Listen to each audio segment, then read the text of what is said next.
You use it a lot in your teaching, and I noticed like everybody at Agape is on a same vibrational frequency and using that language. And I don't know when it was I first got it, that there is an energy and a frequency to everything. Yes. And that your whole role and goal in life is to line up with whatever is the frequency that is going to allow you to move in the flow of your own life. Wait, how did you discover this? It's back in the 80s I started using that terminology because I became aware that, we are vibrational beings. We're not just flesh and blood. If you put anything under a microscope, an intense microscope, you can ultimately see that everything is vibration. And as the scientists are now telling us, there's information there, but it's not solid. It's always moving. So we're vibrational beings. So as you were just saying, when we lift our vibration to what we want to experience, it happens first on a vibratory level, and then it shows up and manifests in our life.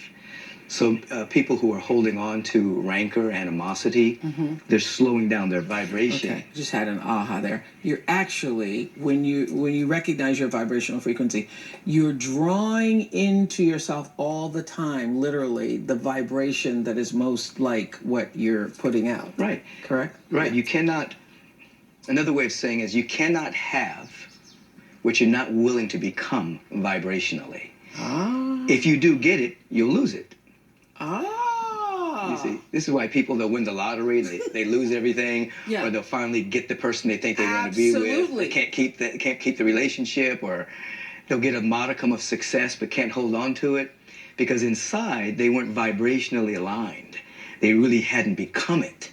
So you can temporarily manipulate and get things, but to have it completely, you have to lift your vibration and become that.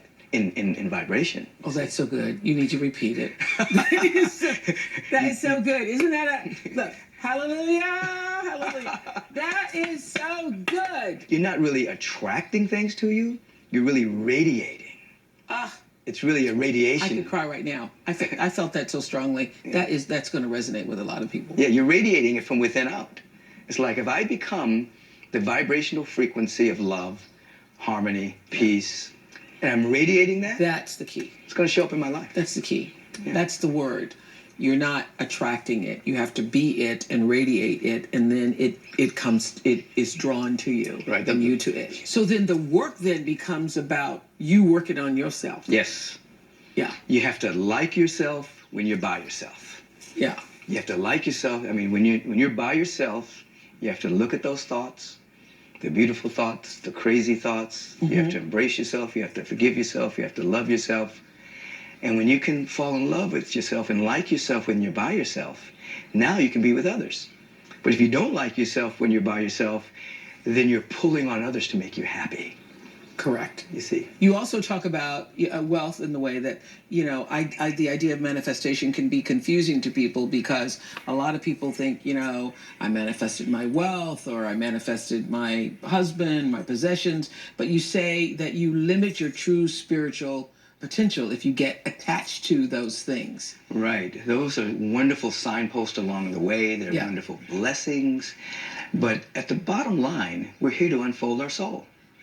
Bottom line, we're here to, there's so much good within us. Yeah. Is that the purpose of human experience, you think? The purpose of human experience is that we're at a stage of our evolution where we can think about what we think about. We can actually think independent of a circumstance and choose. We can choose and let our soul unfold. And this is very important because either people are in reaction or they're in choice. Choice comes when you expand your awareness. Reaction is if you have limited awareness. So in other words, we both know this. You take of somebody like His Holiness the Dalai Lama or Dr. King, who chose to love in the face of hate, where many people would react in the face of hate. Through prayer and meditation, they expanded their awareness and they could choose. So here in this human dimension, we learn to choose regardless of conditions. Now we're participating in our own unfoldment. I can actually choose to be better. So you teach the power of life visioning. What is the difference between visioning and visualization?